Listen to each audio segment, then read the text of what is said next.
Desde ahora, Polis, donde la política y la filosofía se unen para analizar el escenario global. Con Lucía López.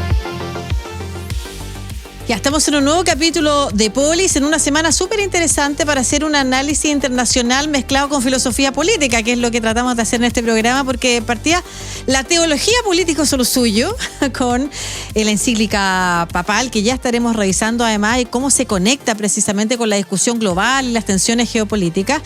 Pero nos sirve también para aterrizar otra conversación con alguien que viene advirtiendo también esto hace mucho rato.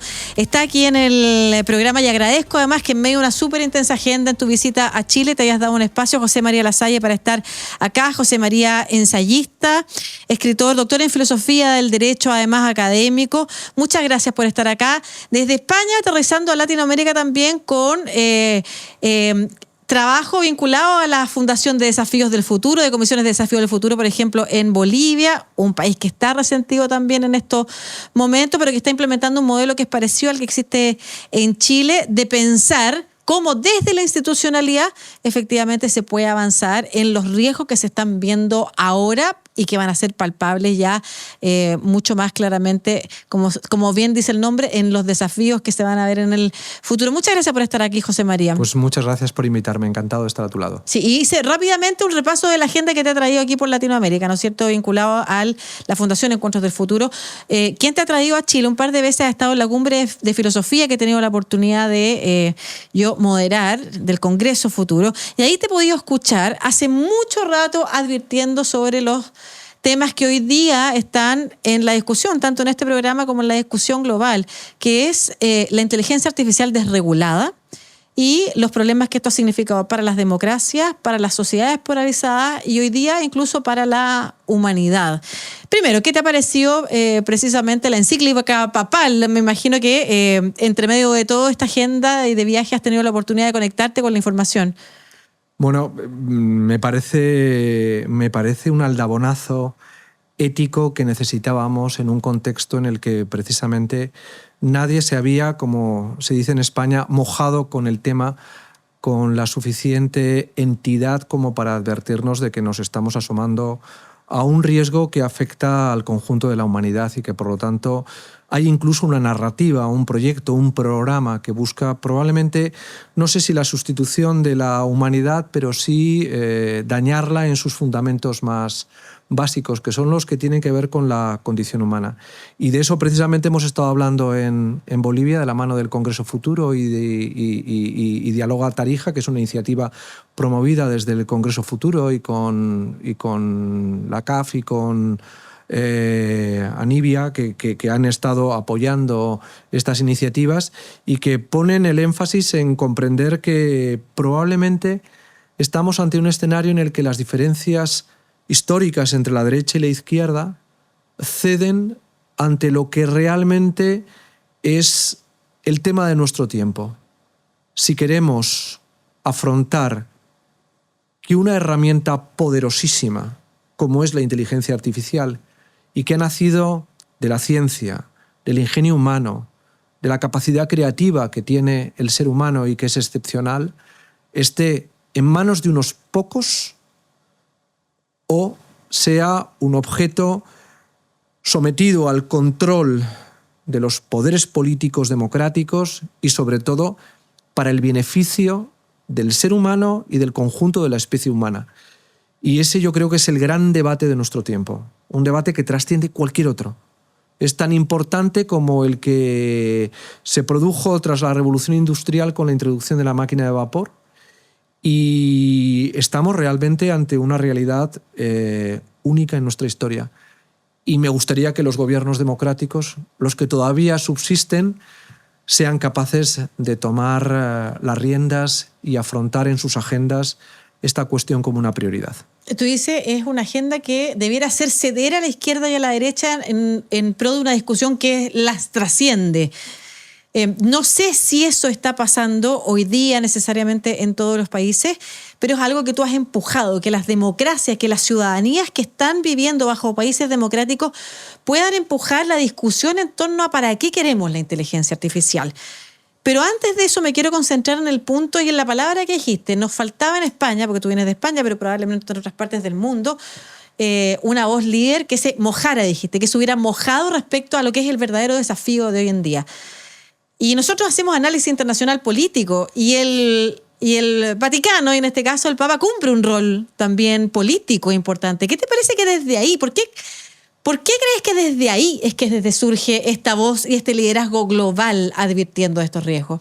Porque está fallando la democracia, porque los valores que acompañan a la democracia, que son los valores del humanismo liberal, democristiano, sobre el que se construyó la idea democrática desde la Ilustración hasta el siglo XX, son valores que están amenazados, que nacen de una tradición judeocristiana y de una herencia grecolatina que ha ido construyendo todo un imaginario, un entramado de conceptos y una institucionalidad que se ha traducido en los derechos humanos, en los derechos fundamentales, que son consecuencia de los antiguos derechos naturales, que precisamente tenían a la Iglesia Católica como protagonista intelectual, teológica. En mi ensayo Civilización Artificial planteaba que una manera de afrontar la gestión de la inteligencia artificial era aliarnos con un acompañante incómodo en la historia del pensamiento, como es la teología, como es la religión, como es la Iglesia Católica.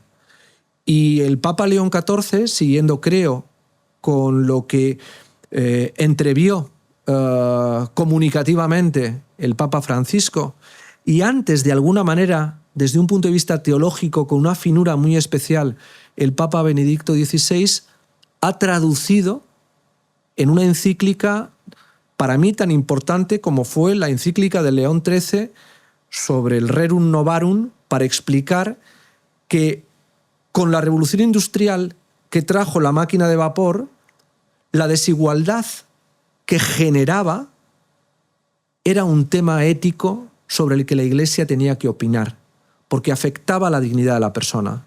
El trabajador no podía dejar de ser una criatura digna personalmente en el ejercicio del trabajo, y que el salario que recibía debía ajustarse a la aportación personal que realmente introducía en el objeto que trabajaba.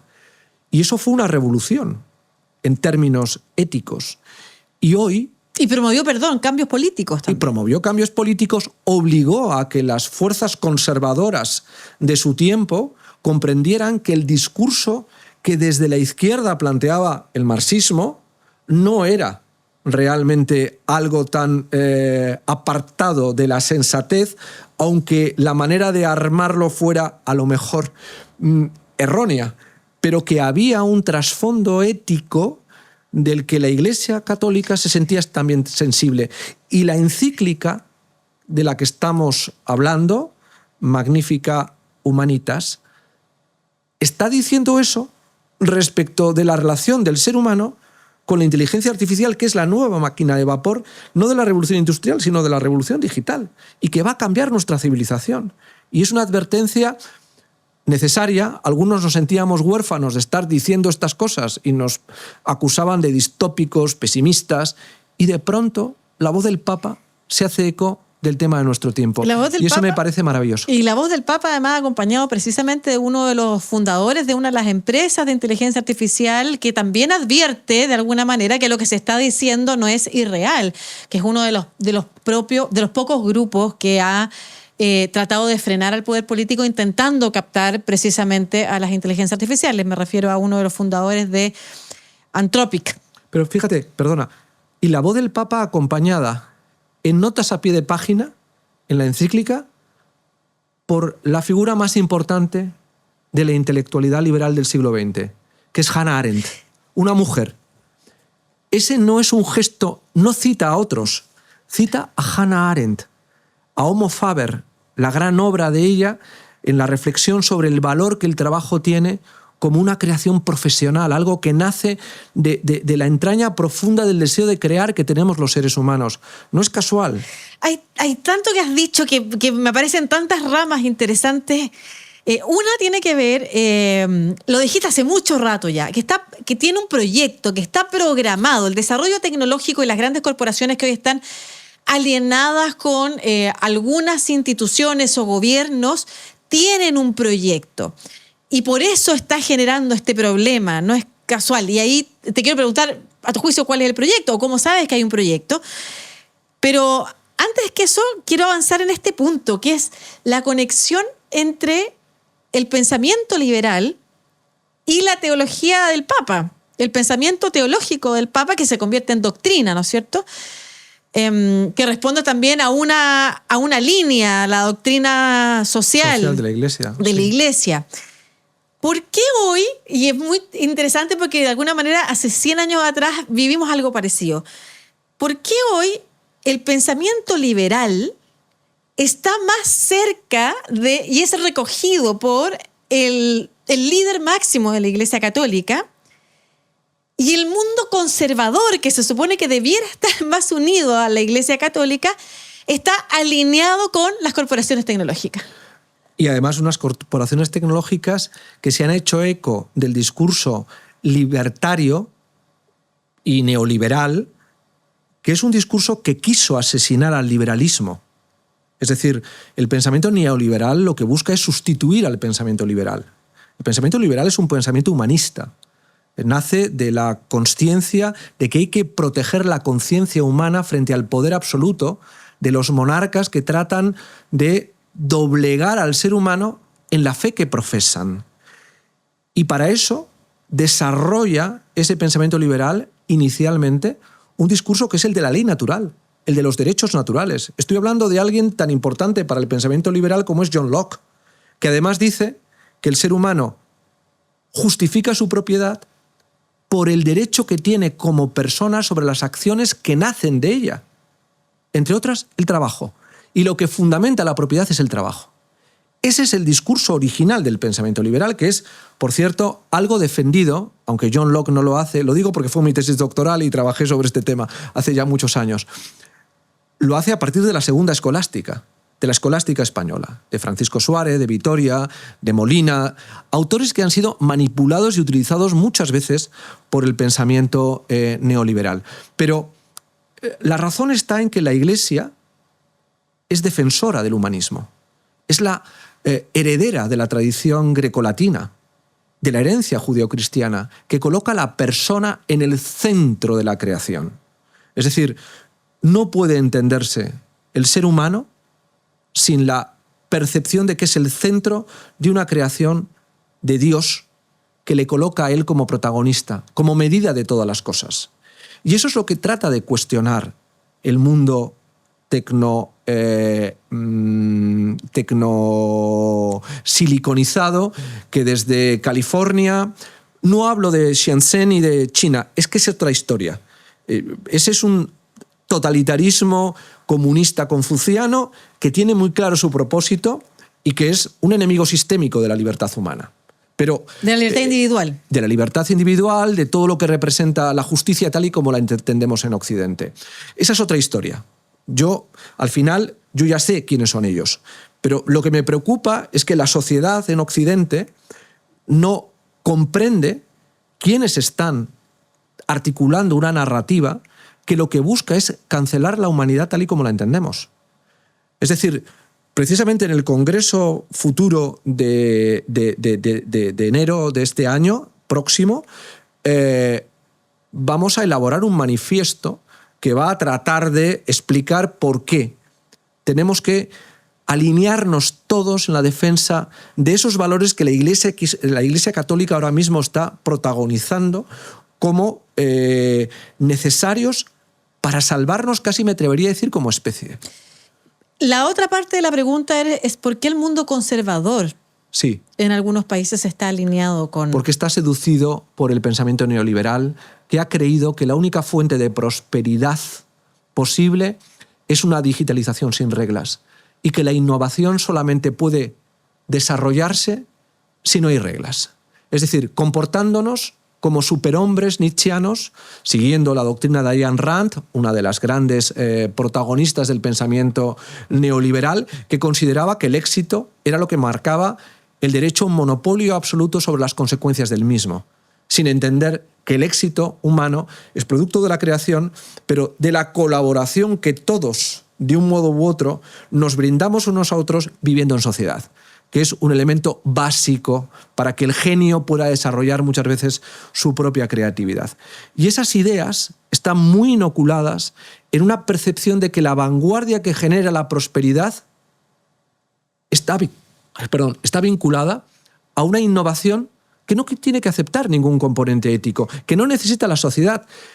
Peter Thiel, si quieres hablamos de él largo y tendido. Tenemos un capítulo completo dedicado a la ilustración oscura hace 2 semanas atrás. Qué pena. Y ha sido también, lo interesante es que mucha gente ha ido a ver ese capítulo para entender qué hay detrás del movimiento de Peter Thiel. Es lo que está también detrás de Magnifica Humanitas, ¿vale? Es decir, porque hace unos pocos meses Peter Thiel fue a Roma a dar una conferencia donde dijo básicamente 2 cosas.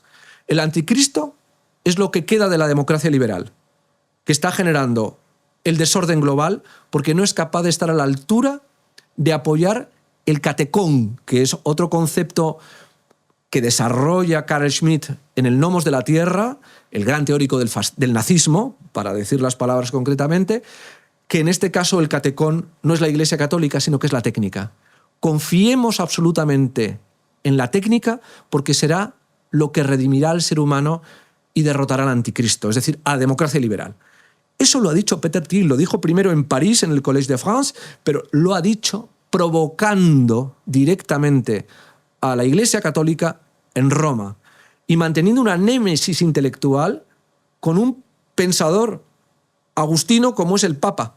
Y el Papa le ha ido respondiendo en la encíclica, diciéndole, no, o sea, el catecón son los valores que acompañan a la dignidad humana. El individuo no es individuo per se, es una persona dotada de conciencia. Eso es el catecón. Defender a la persona dotada de conciencia, no al individuo que se convierte en superhombre, aplastando a los que están por debajo en su debilidad. Eso es lo que ha dicho en la encíclica. Y eso se nota sobre todo en la defensa que hace del trabajo y del Homo Faber, citando a Hannah Arendt, diciendo, no, es que el origen de la capacidad humana para apropiarse del mundo está en la profesión que el ser humano hace de adquirir y trabajar cosas. ¿Para qué? Para redimirse ante Dios. Porque lo que fue una maldición, el trabajo, realmente es lo que al ser humano le redime. Tener que reconocer esto es algo que los conservadores... Yo soy católico, soy un liberal católico, como Lord Acton, uno de los grandes protagonistas del pensamiento liberal. Lo que no entienden muchos católicos es que estamos realmente ante algo que cuestiona las bases de lo que uno trata de afirmar todos los domingos cuando va a misa, que es la fe en Dios. Tú eres liberal católico, perteneciste al PP, también tuviste un pasado político en España, al Partido Conservador de derecha. Ese es tu horizonte político también para quien te haya estado escuchando hasta ahora y diga de dónde viene esta persona y te trata de ubicar. Cuando te refieres a la prosperidad, hablando del pensamiento neoliberal, te refieres a la riqueza. A la riqueza. A la riqueza. Y queda lo mismo que en la genera. Lo importante es que quien genere riqueza tiene éxito. Lo que pasa es que los libertarios evitan el concepto riqueza y hablan de prosperidad. Claro. Porque la prosperidad es supuestamente repartible, aunque no lo es en estos momentos cuando la clase media en todo el mundo está colapsando. De eso quiero hablar. Y sobre todo cuando hay más mega ricos que nunca en la historia de la humanidad. Ya, es bien importante eso. Otro capítulo que le vamos a dedicar, que lo tengo súper pendiente, es al liberalismo, porque también uno ve en la discusión en redes sociales, en realidad, que se trata de poner al liberalismo a la misma altura que el libertarismo o que el neoliberalismo, que tiene la misma rama, y ver. Para nada. Tú has hablado Recomiendo un libro mío que es El liberalismo herido, donde explico precisamente esas diferencias y conecto cómo la evolución del libertarismo está en la Ilustración oscura, precisamente. Has hablado de que estamos ante una inteligencia artificial psicópata. Uh-huh. ¿Por qué es, y tratando de ser lo más técnico posible, porque alguien pudiera decir, ay, aquí vemos una persona asustada con, y ahí nos remitimos a la pregunta de cuál es el proyecto? ¿Por qué sería esta una herramienta de ese proyecto, una inteligencia artificial psicópata? Luego, ¿qué tipo de ética se necesita? Que es la charla que diste. Porque no se trata de eliminarle el desarrollo tecnológico, sino que se trata de, como seres humanos, controlarlo, contenerlo para saber para qué lo queremos y qué no le vamos a permitir. Y ahí tú hablas de una inteligencia artificial ética. ¿Qué requiere para que sea ética? Y luego al final te voy a dar un minuto para que expliques cuál es la relación entre las crisis de las clases medias y el desarrollo tecnológico, que ha sido completamente invisibilizado y tapado, para que quienes nos están escuchando sepan por qué hay que tomar las riendas del asunto. Pues a ver si soy capaz de ser sintético en 3 temas que son realmente 3 universos. El primero, la inteligencia artificial está diseñada de manera psicopática porque un psicópata carece de reglas morales. La única regla moral es su provecho. Todo está instrumentalizado alrededor de su utilidad. Eso se puede canalizar hacia el perfil de un asesino, psicópata, que no tiene ningún tipo de condicionante moral, porque al final no entiende la diferencia entre el bien y el mal, y alguien que es capaz de acumular riquezas, desarrollar un talento donde los demás no importan, porque el único que debe aprovecharse narcisistamente de su realidad o de la realidad que le rodea es él. Solo hay un ego, que es el suyo, y punto. Los demás no existen. Eso es un psicópata. Y la inteligencia artificial, como trato de definir en La civilización artificial, el libro que mencionabas al comienzo, lo hago diciendo que es algo que quiere ser alguien consciente, pero sin conciencia. Le falta conciencia. La conciencia es algo que está asociado a la condición humana, porque tiene que ver con el sentido de trascendencia. Sabernos frágiles, débiles, sabernos expuestos a la enfermedad, a la muerte. Y eso nos hace pensar en el futuro. El ser humano está programado para el futuro. Y el cuerpo también. Y por eso la corporeidad es un elemento básico del ser humano. Lo reivindica el Papa precisamente, recordando que es que el cuerpo es algo santo, porque es lo que nos da un sentido permanente del límite. ¿Qué es lo que no tiene un psicópata? Límites. No sabe lo que son los límites. Un narcisista no tiene límites, es su ego. Los límites nos lo da el cuerpo.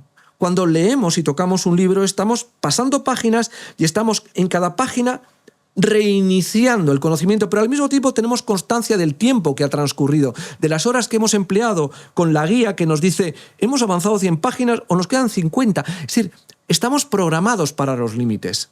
Cuando corremos nos fatigamos al alcanzar un determinado umbral, etcétera, etcétera. Es decir, la hibris puede darse en el psicópata, pero no en una persona sana, equilibrada emocionalmente. Por eso digo que está diseñada psicopáticamente. La segunda cuestión tenía que ver con la ética. La ética. Claro, frente a eso, tenemos que desarrollar una inteligencia artificial sometida al ser humano. Es decir, hasta ahora todos los avances técnicos han sido instrumentales y han estado siempre al servicio del bienestar humano. Es decir, han sido capaces de estar sometidos a un empoderamiento que hacía que uno lo gestionase desde el control que el ser humano proyectaba sobre ello. Y decidía moralmente, finalmente, qué hacía con una pistola, podía defenderse o atacar, o con una máquina de vapor, generando prosperidad para todos dentro de un entorno de inteligencia colectiva como era la fábrica, o dedicándose estrictamente a explotar el trabajo infantil, entre otras muchas cosas. Pero la decisión moral estaba en manos del ser humano. Aquí no hay decisiones morales. Eso no significa que no pueda haberlas. Lo que tenemos que darle es un propósito a la inteligencia artificial. La inteligencia artificial está diseñada como un poder que se maximiza, basada en un utilitarismo utópico. Hay un componente determinista que cuestiona las leyes del determinismo contra las que combatió precisamente Karl Popper en su pensamiento. Es decir, ese es otro dato a tener en cuenta. Tiene que haber una inteligencia artificial ética que haga que el ser humano, todos los seres humanos, tengamos acceso a su provecho, a lo que nos puede proporcionar. Y la tercera cuestión era por qué está provocando el colapso de las clases medias. La revolución industrial desterró la maldición del trabajo físico. E hizo posible que la máquina de vapor diera la oportunidad a muchos trabajadores en convertirse en clase media. El Estado liberal evolucionó a un Estado social y democrático de derecho que a través del pacto capital-trabajo hizo de la empresa no un lugar de conflicto, sino un entorno de riqueza compartida a partir de la propiedad y del trabajo. Eso permitió generar entornos donde la salud, la educación eran universales y permitían que la meritocracia, el valor del esfuerzo, incluso en los más desfavorecidos, permitiera que muchos se desarrollaran en el ámbito del trabajo intelectual, de profesiones liberales como la abogacía, la ingeniería, la medicina, la arquitectura, la prensa, etc. Pero sobre la base de que el trabajo intelectual, que ha sido siempre algo humano, fuera accesible a todos. El bienestar de la revolución industrial justamente distribuido, la universalidad de la educación y de la salud generó un entorno de clases medias masivas, que al final se aliaron con la democracia liberal en seguir progresando y proyectando el ascensor social. Eso se ha roto. ¿Por qué? Porque la inteligencia artificial le disputa el trabajo intelectual al abogado, al arquitecto. Pretende hacer las cosas mejor que él, eliminando la condición humana que se ve como algo imperfecto.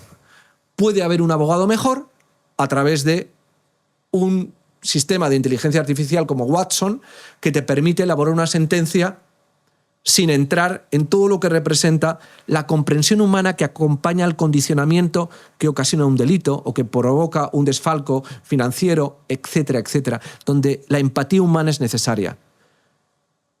El riesgo, y esta es la causa final de la crisis de la democracia liberal, es que la clase media está agonizando haciendo el mismo trabajo que hacía antes, pero obteniendo menos ingresos. ¿Y a quién culpa? No se culpa a sí mismo porque dice, si yo estoy haciendo lo que hacía mi padre, que también era abogado, pero estoy viendo que cada vez me entran menos casos y cada vez no llego a fin de mes. ¿Quién tiene culpa? La política. ¿Por qué? Porque está en la corrupción, está en la partitocracia, está en todos los elementos que son las disfuncionalidades que trae la democracia y en las que hay que trabajar, limpiar, purificar, hacer más transparente, etc. Pero el problema de la clase media es que le están arrebatando el monopolio que ha ejercido sobre el trabajo intelectual.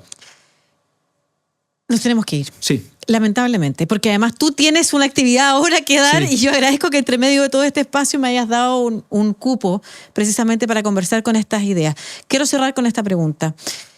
Si las democracias están fallando igual, porque no hay que desconocer eso, ¿cómo entonces pueden ser las democracias o las sociedades con democracia articuladoras de esa inteligencia artificial ética o de ese control de la inteligencia artificial para que nos siga efectivamente desarmando algo que lo que tú nos anuncias es bien importante? No es algo que vaya a pasar en el futuro, es algo que empezó a pasar hace mucho tiempo y no se ve. Efectivamente no hay una discusión que permita ver, oye, pero mire la cantidad de puestos que ha quitado ya la inteligencia artificial.